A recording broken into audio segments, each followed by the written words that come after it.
যখন আল্লাহ পাক কাউকে ভালোবাসেন তখন জিবরাইল আলাইহিস সালামকে ডেকে নিয়ে আসেন, ডেকে নিয়ে এসে বলেন যে পৃথিবীতে অমুকের পুত্র অমুক, তাকে আমি ভালোবাসি, হে জিবরাইল তুমিও তাকে ভালোবাসো।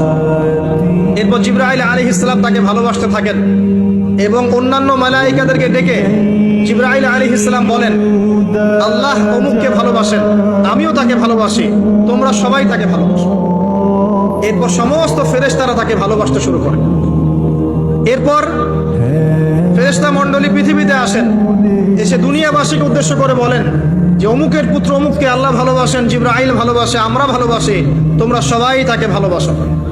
এরপর দুনিয়ার মানুষদের কাছে তার মর্যাদা বাড়িয়ে দেওয়া হয়, তার দিকে মানুষের মনকে ঘুরিয়ে দেওয়া হয় এবং তার প্রতি মানুষের ভালোবাসা সৃষ্টি করে দেওয়া হয়।